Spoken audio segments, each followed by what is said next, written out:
Ya, sahabat Indonesia, kita jumpa lagi di Hot News kali ini. Pilkada sudah menjelang. Di tengah-tengah hiruk-pikuk pilkada ini banyak sekali pro kontra, kontroversi yang terjadi antara pilkada dan kritik.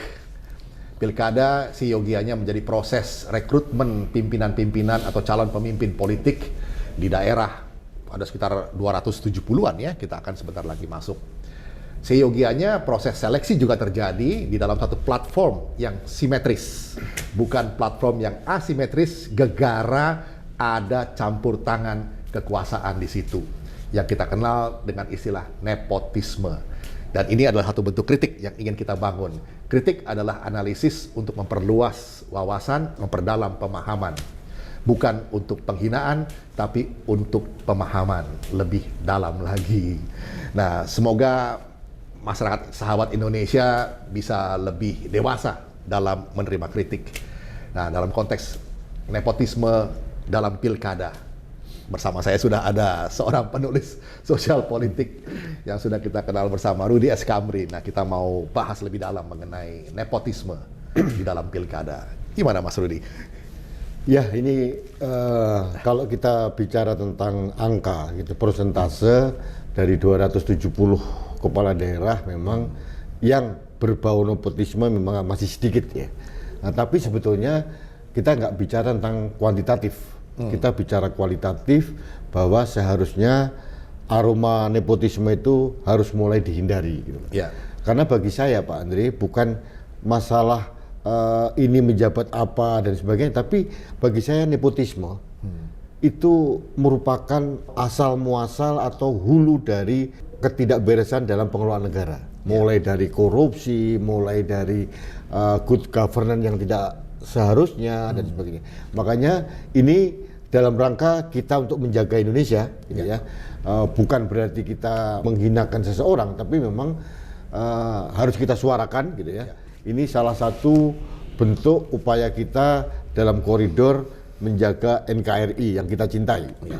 Sebetulnya begini, masalah nepotisme ini tidak terlalu menyeruak kalau gitu ya. Kebetulan ini ada kebetulan anak dan menantu Presiden Jokowi juga ikut terlibat di dalamnya. Ini menjadi sorotan yang Cukup tajam ya. Cukup tajam, dan secara pribadi saya sangat kecewa gitu ya. Kenapa Presiden Jokowi masuk dalam pusaran hiruk-pikuk aroma nepotisme ini.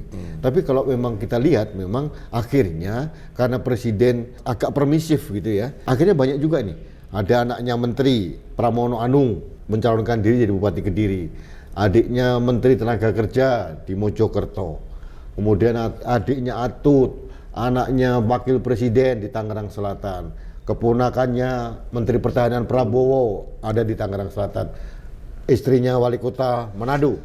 Ya juga. Yang saya sangat sayangkan ini, di samping putra dan menantu presiden adalah istri dari Bupati Banyuwangi, Abdullah Aswar Anas.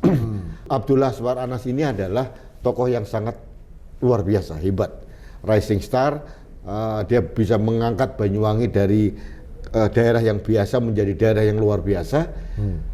Cuma mengapa pada penghujung jabatannya beliau ini harus mencalonkan istrinya? Ini menurut saya menodai rekam jejak yang sudah sangat baik ditorehkan oleh Abdullah Aswar Anas ya. Tapi inilah yang terjadi. Ya, Mas Rudy, kembali memang sebetulnya kan tidak dilarang oleh undang-undang ya. Secara legal memang tidak dilarang. Asal mereka mengikuti prosesnya itu secara normal, kompetisinya itu, kontestasinya itu simetris, bukan asimetris gara-gara intervensi kekuasaan. Iya, kita juga harus fair ya, Mas Andri. Waktu zaman Agus Harimurti Yudhoyono mencalonkan menjadi calon gubernur Jakarta, dulu kita kan mengkritisi seolah-olah ada aroma nepotisme. Padahal waktu itu SBY sudah tidak jadi presiden, gitu ya. Ini apalagi Pak Jokowi masih menjabat jadi presiden gitu ya.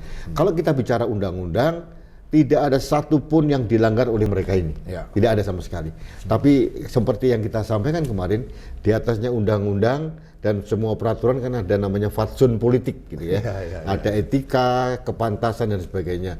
Seharusnya ini tidak dilakukan oleh seorang presiden agar memberikan suatu legacy yang indah di masa akhir jabatannya. Karena Mas Andre, jujur saja saya sebagai pendukung Pak Jokowi itu sangat kagum karena pada saat periode pertama pembangunan infrastruktur juga luar biasa berhasil gitu ya. Dan ini pun juga pada periode kedua beliau mencanangkan pembangunan SDM dan infrastruktur dan beberapa kegiatan yang lain. Saya juga akan memprediksi juga akan berhasil. Sangat sayang kalau keberhasilan yang luar biasa ini harus dinodai dengan keinginan beliau untuk merestui anak dan menantunya. Tapi Mas Andre, ini terkait sama Pak Jokowi memang. Kenapa saya sangat menyayangkan, dan mungkin bukan hanya saya Pak, beberapa orang yang lain gitu ya. Kalau dalam bahasa Jawa itu ada suatu adagium dalam bahasa Jawa. Kalau Gibran masuk kontestasi di Solo, itu namanya menang ora kondang gitu ya, kalah wirang gitu loh. Artinya kalau dia menang, orang tidak kaget, tidak membuat dia jadi terkenal karena anaknya presiden. Tapi sebaliknya, kalau dia kalah, wirang, artinya akan memalukan gitu ya. Ini yang kita jaga sebetulnya. Sebetulnya Mas Andri dan sahabat Indonesia, bentuk kritik kita kepada Presiden Jokowi itu dalam rangka, dalam koridor untuk menjaga marwah dan kehormatan Presiden Jokowi. Tidak lebih dari itu. Sahabat Indonesia, mengkritik jelas berbeda dengan menjilat. Itu kontradiktif satu sama lain ya. Yang satu pokoknya mendukung secara membabi buta begitu, yang satu mendukung secara kritis karena menjaga. Kenapa menjaga? Karena menyayangi. Jangan sampai sahabatnya jatuh.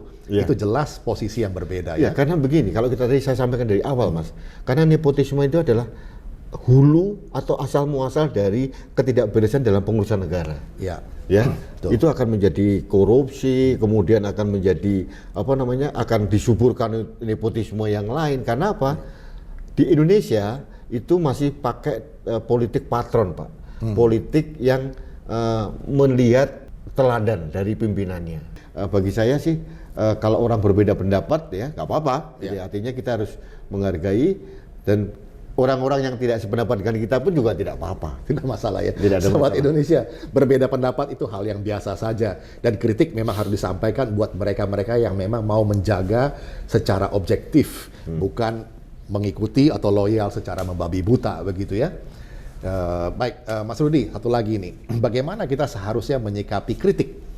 Saya percaya satu hal, bahwa Pak Jokowi mempunyai jiwa demokrat yang baik gitu ya. Jadi selama masih dalam tataran kritik yang membangun, kritik yang konstruktif, beliau tidak akan ada apa-apa. Yang justru sering baperan itu adalah pendukungnya. Ini yang heran, gitu ya. Mas Andri mungkin tahu rekam jejak saya dari mulai tahun 2014 sampai Pilpres tahun 2019 adalah mendukung mutlak Presiden Jokowi. Dan loyalitasnya adalah pada NKRI. Kenapa saya sekarang mengkritisi? Itu adalah dalam rangka saya untuk tetap menjaga Presiden Jokowi. Tadi kemarin saya bilang, saya menganggap meskipun mungkin Pak Jokowi tidak kenal dengan saya menganggap beliau adalah sahabat saya. Pada saat sahabat kita itu masuk atau melalui jalan yang salah, kita wajib mengingatkan.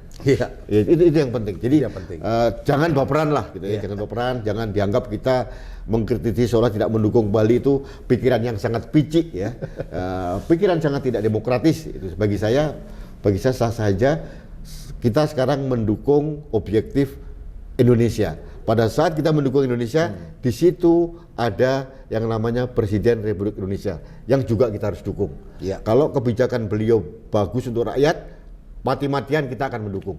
Nah, saya ingat tulisan Mas Andri waktu dulu, kritiklah sekeras-kerasnya gitu ya. Kemudian dukunglah sekuat-kuatnya begitu ya. Persis. Itu yang kita lakukan sekarang. Ya, sahabat Indonesia, pilkada sebentar lagi kita semua sama-sama mengharapkan agar pilkada ini menjadi satu kontestasi yang adil, yang beradab, di mana semua kontestan boleh berkompetisi secara simetris, artinya tidak ada intervensi kekuasaan. Mas Andri, kita perlu juga mendiskusikan karena ada beberapa daerah ya, termasuk tempat-tempat yang kita waspadai ada aroma nepotisme, baik di Kediri, di Solo atau di tempat lain, di Medan dan sebagainya. Ini ada indikasi kekhawatiran mereka-mereka ini akan melawan kotak kosong. Artinya ada beberapa kemungkinan. Yang pertama adalah ada suatu bohir mereka membeli dukungan dari partai-partai, sehingga calon yang lain tidak kebagian dukungan. Kalaupun mereka mau mencalonkan dengan jalur independen pun juga agak berat dan biaya tinggi, gitu ya. Yang kedua, mungkin partai-partai juga hopeless, gitu ya. Mungkin apatis, gitu ya. Kita melihat waktu tahun 2018, Pak, dalam pilkada Kota Makassar. Iya, waktu itu ya. Ya, itu ada calon yang kuat didukung oleh partai besar, gitu ya. Juga kerabat dari petinggi negara juga, gitu ya. Ternyata kalah sama kotak kosong. Itu adalah bentuk perlawanan rakyat terhadap dominasi partai-partai yang tidak mengakomodasi suara dari bawah. Saya berharap tidak terjadi di Pilkada 2020 ini, karena itu sangat mencederai demokrasi, saya. Iya.